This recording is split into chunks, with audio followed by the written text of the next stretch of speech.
Lei 9.099, de 26 de setembro de 1995 da extinção do processo sem julgamento do mérito. Artigo 51.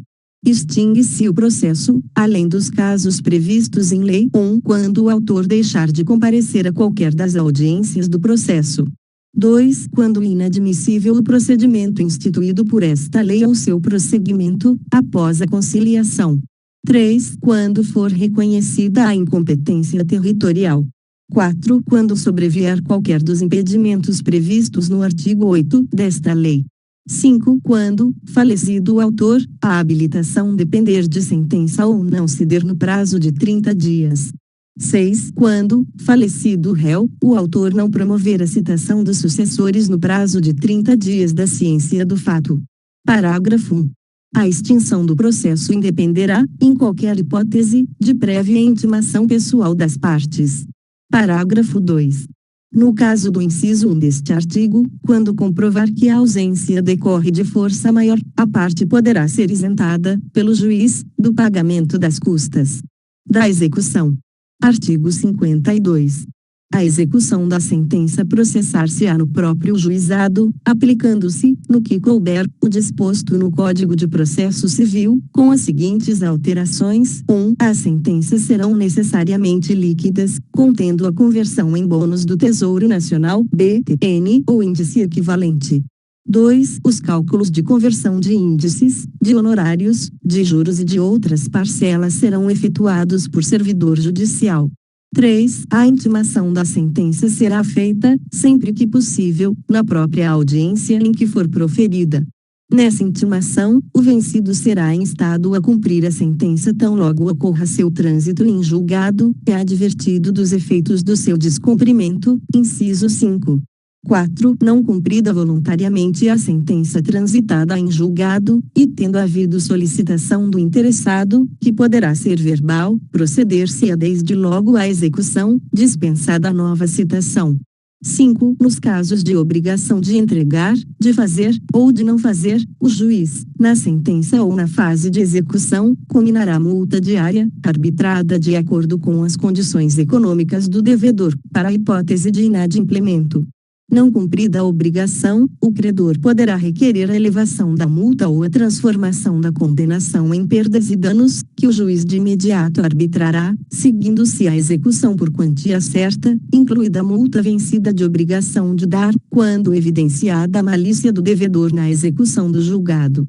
6. Na obrigação de fazer, o juiz pode determinar o cumprimento por outrem, fixado o valor que o devedor deve depositar para as despesas, sob pena de multa diária. 7. Na alienação forçada dos bens, o juiz poderá autorizar o devedor, o credor ou terceira pessoa idônea a tratar da alienação do bem penhorado, a qual se aperfeiçoará em juízo até a data fixada para a praça ou leilão. Sendo o preço inferior ao da avaliação, as partes serão ouvidas. Se o pagamento não for à vista, será oferecida caução idônea, nos casos de alienação de bem imóvel, ou hipotecado imóvel. 8. É dispensada a publicação de editais em jornais, quando se tratar de alienação de bens de pequeno valor. 9. O devedor poderá oferecer embargos, nos autos da execução, versando sobre a falta ou nulidade da citação no processo, se ele correu a revelia, b. manifesto excesso de execução, c. erro de cálculo, d. causa impeditiva, modificativa ou extintiva da obrigação, superveniente à sentença. Artigo 53. A execução de título executivo extrajudicial, no valor de até 40 salários mínimos, obedecerá ao disposto no Código de Processo Civil, com as modificações introduzidas por esta lei. Parágrafo 1. Efetuada a penhora, o devedor será intimado a comparecer à audiência de conciliação, quando poderá oferecer embargos. Artigo 52, 9, por escrito ou verbalmente. Parágrafo 2. Na audiência, será buscado o meio mais rápido e eficaz para a solução do litígio, se possível com dispensa da alienação judicial, devendo o conciliador propor, entre outras medidas cabíveis, o pagamento do débito a prazo ou a prestação, a dação em pagamento ou a imediata adjudicação do bem penhorado. Parágrafo 3. Não apresentados os embargos em audiência, ou julgados improcedentes, qualquer das partes poderá requerer ao juiz a adoção de uma das alternativas do parágrafo anterior. Parágrafo 4. Não encontrado o devedor ou inexistindo bens penhoráveis, o processo será imediatamente extinto, devolvendo-se os documentos ao autor das despesas. Artigo 54.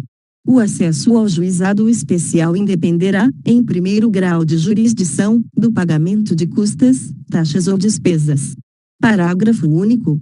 O preparo do recurso, na forma do parágrafo 1 do artigo 42 desta lei, compreenderá todas as despesas processuais, inclusive aquelas dispensadas em primeiro grau de jurisdição, ressalvada a hipótese de assistência judiciária gratuita. Artigo 55. A sentença de primeiro grau não condenará o vencido em custas e honorários de advogado, ressalvados os casos de litigância de má-fé. Em segundo grau, o recorrente, vencido, pagará as custas e honorários de advogado, que serão fixados entre 10% e 20% do valor de condenação ou, não havendo condenação, do valor corrigido da causa. Parágrafo único. Na execução não serão contadas custas, salvo quando 1. Reconhecida a litigância de má-fé. 2. Improcedentes os embargos do devedor. 3. Trata-se de execução de sentença que tenha sido 4. Objeto de recurso improvido do devedor. Disposições finais. Artigo 56. Instituído o juizado especial, serão implantadas as curadorias necessárias e o serviço de assistência judiciária. Artigo 57.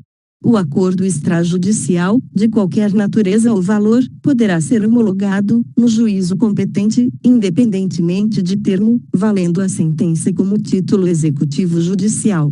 Parágrafo único. Valerá como título extrajudicial o acordo celebrado pelas partes, por instrumento escrito, referendado pelo órgão competente do Ministério Público. Artigo 58. As normas de organização judiciária local poderão estender a conciliação prevista nos arts. 22 e 23 a causas não abrangidas por esta lei. Artigo 59. Não se admitirá ação rescisória nas causas sujeitas ao procedimento instituído por esta lei. Capítulo 3 dos Juizados Especiais Criminais. Artigo 60. O juizado especial criminal, provido por juízes togados ou togados e leigos, tem competência para a conciliação, o julgamento e a execução das infrações penais de menor potencial ofensivo, respeitadas as regras de conexão e continência. Parágrafo único. Na reunião de processos, perante o juízo comum ou o tribunal do júri, decorrentes da aplicação das regras de conexão e continência, observar-se-ão os institutos da transação penal e da composição dos danos civis. Artigo 61. Consideram-se infrações penais de menor potencial ofensivo, para os efeitos desta lei, as contravenções penais e os crimes a que a lei comine pena máxima não superior a 2 anos, cumulada ou não com multa. Artigo 62. O processo perante o juizado especial orientar-se-á pelos critérios da oralidade, simplicidade, informalidade, economia processual e celeridade, objetivando, sempre que possível, a reparação dos danos sofridos pela vítima e aplicação de pena não privativa de liberdade. Seção 1. Da competência e dos atos processuais. Artigo 63. A competência do juizado será determinada pelo lugar em que foi praticada a infração penal. Artigo 64. Os atos processuais serão públicos e poderão realizar-se em horário noturno em qualquer dia da semana, conforme dispuserem as normas de organização judiciária. Artigo 65. Os atos processuais serão válidos sempre que preencherem as finalidades para as quais foram realizados, atendidos os critérios indicados no artigo 62 desta lei. Parágrafo 1. Não se pronunciará qualquer nulidade sem que tenha havido prejuízo. Parágrafo 2. A prática de atos processuais em outras comarcas poderá ser solicitada por qualquer meio hábil de comunicação. Parágrafo 3. Serão objeto de registro escrito exclusivamente os atos havidos por essenciais. Os atos realizados em audiência de instrução e julgamento poderão ser gravados em fita magnética ou equivalente. Artigo 66. A citação será pessoal e far-se-á no próprio juizado, sempre que possível, ou por mandado. Parágrafo único. Não encontrado o acusado para ser citado, o juiz encaminhará as peças existentes ao juízo comum para adoção do procedimento previsto em lei. Artigo 67. A intimação far-se-á por correspondência, com aviso de recebimento pessoal ou, tratando-se de pessoa jurídica ou firma individual, mediante entrega ao encarregado da recepção, que será obrigatoriamente identificado, ou, sendo necessário, por oficial de justiça, independentemente de mandado ou carta precatória, ou ainda por qualquer meio idôneo de comunicação. Parágrafo único. Dos atos praticados em audiência considerar-se-ão desde logo cientes as partes, os interessados e defensores. Artigo 68. Do ato de intimação do autor do fato e do mandado de citação do acusado, constará a necessidade de seu comparecimento acompanhado de advogado, com a advertência de que, na sua falta, ser-lhe-á designado defensor público. Seção 2. Da fase preliminar. Artigo 69. A autoridade policial que tomar conhecimento da ocorrência lavrará termo circunstanciado e o encaminhará imediatamente ao juizado, com o autor do fato e a vítima, providenciando-se as requisições dos exames periciais necessários. Parágrafo único. Ao autor do fato o que, após a lavratura do termo, for imediatamente encaminhado ao juizado ou assumir o compromisso de a ele comparecer, não se imporá prisão em flagrante, nem se exigirá fiança. Em caso de violência doméstica, o juiz poderá determinar, como medida de cautela, seu afastamento do lar, domicílio ou local de convivência com a vítima. Artigo 70. Comparecendo o autor do fato e a vítima, e não sendo possível a realização imediata da audiência preliminar, será designada a data próxima, da qual ambos sairão cientes. Artigo 71. Na falta do comparecimento de qualquer dos envolvidos, a Secretaria providenciará sua intimação e, se for o caso, a do responsável civil, na forma dos artes 67 e 68 desta lei. Artigo 72. Na audiência preliminar, presente o representante do Ministério Público, o autor do fato e a vítima e, se possível, o responsável civil, acompanhados por seus advogados, o juiz esclarecerá sobre a possibilidade da composição dos danos e da aceitação da proposta de aplicação imediata de pena não privativa de liberdade. Artigo 73. A conciliação será conduzida pelo juiz ou por conciliador sob sua orientação. Parágrafo único. Os conciliadores são auxiliares da Justiça, recrutados, na forma da lei local, preferentemente entre bacharéis em Direito, excluídos os que exerçam funções na administração da Justiça Criminal. Artigo 74. A composição dos danos civis será reduzida a escrito e, homologada pelo juiz mediante sentença irrecorrível, terá eficácia de título a ser executado no juízo civil competente. Parágrafo único. Tratando-se de ação penal de iniciativa privada ou de ação penal pública condicionada à representação, o acordo homologado acarreta a renúncia ao direito de queixa ou representação. Artigo 75. Não obtida a composição dos danos civis, será dada imediatamente ao ofendido a oportunidade de exercer o direito de representação verbal, que será reduzida a termo. Parágrafo único. O não oferecimento da representação na audiência preliminar não implica decadência do direito, que poderá ser exercido no prazo previsto em lei. Artigo 76. Havendo representação ou tratando-se de crime de ação penal pública incondicionada, não sendo caso de arquivamento, o Ministério Público poderá propor aplicação imediata de pena restritiva de direitos ou multas, a ser especificada na proposta. Parágrafo 1. Nas hipóteses de ser a pena de multa a única aplicável, o juiz poderá reduzi-la até a metade. Parágrafo 2. Não se admitirá a proposta se ficar comprovado ter sido o autor da infração condenado, pela prática de crime, a pena privativa de liberdade, por sentença definitiva. 2. Ter sido o agente beneficiado anteriormente, no prazo de 5 anos, pela aplicação de pena restritiva ou multa, nos termos deste artigo. 3. Não indicarem os antecedentes, a conduta social e a personalidade do agente, bem como os motivos e circunstâncias, ser necessária e suficiente a adoção da medida. Parágrafo 3. Aceita a proposta pelo autor da infração e seu defensor, será submetida à apreciação do juiz. Parágrafo 4. Acolhendo a proposta do Ministério Público aceita pelo autor da infração, o juiz aplicará a pena restritiva de direitos ou multa, que não importará em reincidência, sendo registrada apenas para impedir novamente o mesmo benefício no prazo de 5 anos. Parágrafo 5. Da sentença prevista no parágrafo anterior caberá a apelação referida no artigo 82 desta lei. Parágrafo 6. A imposição da sanção de que trata o parágrafo 4º deste artigo não constará de certidão de antecedentes criminais, salvo para os fins previstos no mesmo dispositivo, e não terá efeitos civis, cabendo aos interessados propor ação cabível no juízo civil. Seção 3. Do procedimento sumaríssimo. Artigo 77. Na ação penal de iniciativa pública, quando não houver aplicação de pena, pela ausência do autor do fato, ou pela não ocorrência da hipótese prevista no artigo 76 desta lei, o Ministério Público oferecerá ao juiz, de imediato, denúncia oral, se não houver necessidade de diligências imprescindíveis. Parágrafo 1º. Para o oferecimento da denúncia, que será elaborada com base no termo de ocorrência referido no artigo 69 desta lei, com dispensa do inquérito policial, prescindir-se-á do exame do corpo de delito quando a materialidade do crime estiver aferida por boletim médico ou prova equivalente. Parágrafo 2º.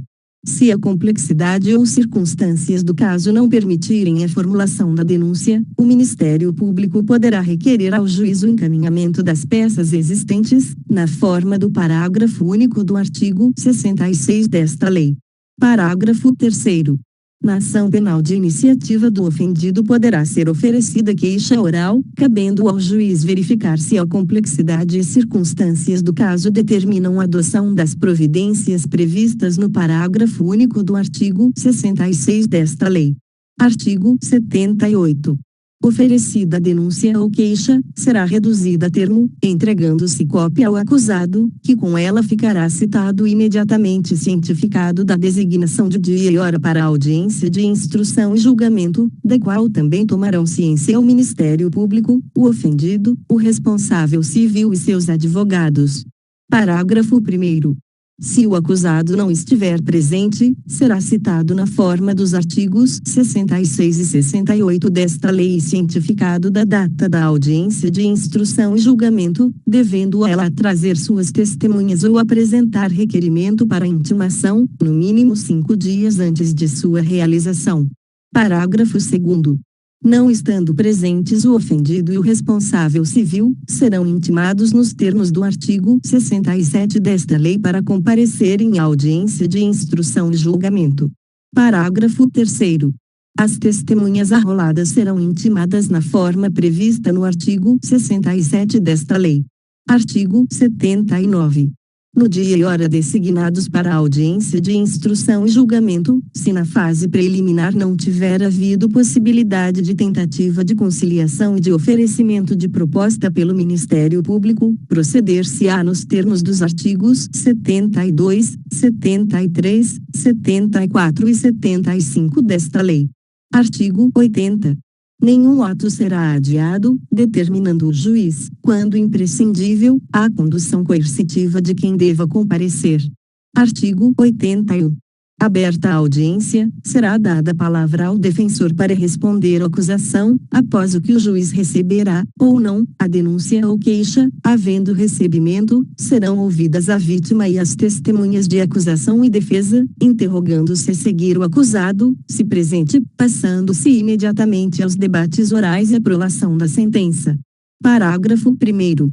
Todas as provas serão produzidas na audiência de instrução e julgamento, podendo o juiz limitar ou excluir as que considerar excessivas, impertinentes ou protelatórias. Parágrafo 2º. De todo o ocorrido na audiência será lavrado termo, assinado pelo juiz e pelas partes, contendo breve resumo dos fatos relevantes ocorridos em audiência e a sentença. Parágrafo 3º. A sentença, dispensado o relatório, mencionará os elementos de convicção do juiz. Artigo 82. Da decisão de rejeição da denúncia ou queixa e da sentença caberá apelação, que poderá ser julgada por turma composta de 3 juízes em exercício no primeiro grau de jurisdição, reunidos na sede do juizado. Parágrafo 1º. A apelação será interposta no prazo de 10 dias, contados da ciência da sentença pelo Ministério Público, pelo réu e seu defensor, por petição escrita, da qual constarão as razões e o pedido do recorrente. Parágrafo 2º. O recorrido será intimado para oferecer resposta escrita no prazo de 10 dias. Parágrafo 3º. As partes poderão requerer a transcrição da gravação da fita magnética a que alude o parágrafo 3º do artigo 65 desta lei. Parágrafo 4º. As partes serão intimadas da data da sessão de julgamento pela imprensa. Parágrafo 5º. Se a sentença for confirmada pelos próprios fundamentos, a súmula do julgamento servirá de acórdão. Artigo 83. Cabem embargos de declaração quando, em sentença ou acórdão, houver obscuridade, contradição ou omissão. Parágrafo 1º. Os embargos de declaração serão opostos por escrito ou oralmente, no prazo de 5 dias, contados da ciência da decisão. Parágrafo 2. Os embargos de declaração interrompem o prazo para a interposição de recurso. Parágrafo 3º. Os erros materiais podem ser corrigidos de ofício. Seção 4. Da execução. Artigo 84. Aplicada exclusivamente pena de multa, seu cumprimento far-se-á mediante pagamento na Secretaria do Juizado. Parágrafo único. Efetuado o pagamento, o juiz declarará extinta a punibilidade, determinando que a condenação não fique constando dos registros criminais, exceto para fins de requisição judicial. Artigo 85. Não efetuado o pagamento de multa, será feita a conversão em pena privativa da liberdade, ou restritiva de direitos, nos termos previstos em lei. Artigo 86. A execução das penas privativas de liberdade e restritivas de direitos, ou de multa acumulada com estas, será processada perante o órgão competente, nos termos da lei. Seção 5. Das despesas processuais. Artigo 87. Nos casos de homologação do acordo civil e aplicação de pena restritiva de direitos ou multa, artigos 74 e 76, parágrafo 4º, as despesas processuais serão reduzidas, conforme dispuser lei estadual. Seção 6. Disposições finais. Artigo 88. Além das hipóteses do Código Penal e da legislação especial, dependerá de representação ação penal relativa aos crimes de lesões corporais leves e lesões culposas. Artigo 89. Nos crimes em que a pena mínima combinada for igual ou inferior a 1 ano, abrangidas ou não por esta lei, o Ministério Público, ao oferecer a denúncia, poderá propor a suspensão do processo, por 2 a 4 anos, desde que o acusado não esteja sendo processado ou não tenha sido condenado por outro crime, presentes os demais requisitos que autorizariam a suspensão condicional da pena. Parágrafo 1º. Aceita a proposta pelo acusado e seu defensor, na presença do juiz. Este, recebendo a denúncia, poderá suspender o processo, submetendo o acusado a período de prova, sob as seguintes condições: 1. Reparação do dano, salvo impossibilidade de fazê-lo. 2. Proibição de frequentar determinados lugares. 3. Proibição de ausentar-se da comarca onde reside, sem autorização do juiz. 4. Comparecimento pessoal e obrigatório a juízo, mensalmente, para informar e justificar suas atividades. Parágrafo 2º. O juiz poderá especificar outras condições a que fica subordinada a suspensão, desde que adequadas ao fato e à situação pessoal do acusado. Parágrafo 3º.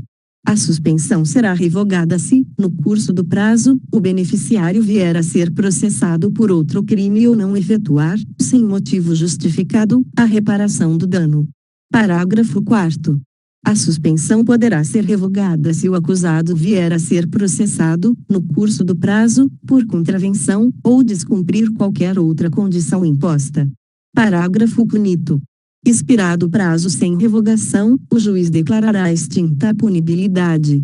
Parágrafo 6º. Não correrá a prescrição durante o prazo de suspensão do processo. Parágrafo 7º. Se o acusado não aceitar a proposta prevista neste artigo, o processo prosseguirá em seus ulteriores termos. Artigo 90. As disposições desta lei não se aplicam aos processos penais cuja instrução já estiver iniciada. Artigo 90-A. As disposições desta lei não se aplicam no âmbito da Justiça Militar. Artigo 91. Nos casos em que esta lei passa a exigir representação para a propositura da ação penal pública, o ofendido ou seu representante legal será intimado para oferecê-la no prazo de 30 dias, sob pena de decadência. Artigo 92. Aplicam-se subsidiariamente as disposições dos Códigos Penal e de Processo Penal, no que não forem incompatíveis com esta lei. Capítulo 4. Disposições finais comuns. Artigo 93. Lei estadual disporá sobre o sistema de juizados especiais cíveis e criminais, sua organização, composição e competência. Artigo 94. Os serviços de cartório poderão ser prestados, e as audiências realizadas fora da sede da comarca, em bairros ou cidades a ela pertencentes, ocupando instalações de prédios públicos, de acordo com audiências previamente anunciadas. Artigo 95.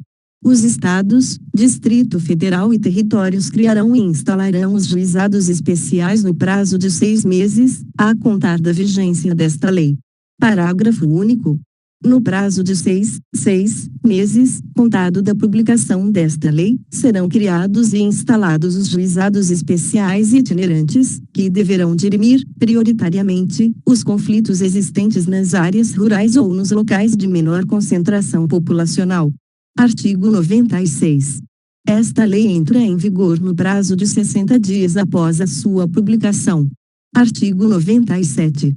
Ficam revogadas a Lei nº 4.611, de 2 de abril de 1965 e a Lei nº 7.244, de 7 de novembro de 1984. Brasília, 26 de setembro de 1995. 174º da Independência e 107º da República. Fernando Henrique Cardoso. Inscreva-se no canal e ative o sininho. Curta e compartilhe para que esse conteúdo chegue para mais pessoas. Deixe nos comentários qual lei, resolução ou decreto você quer ouvir. Bons estudos!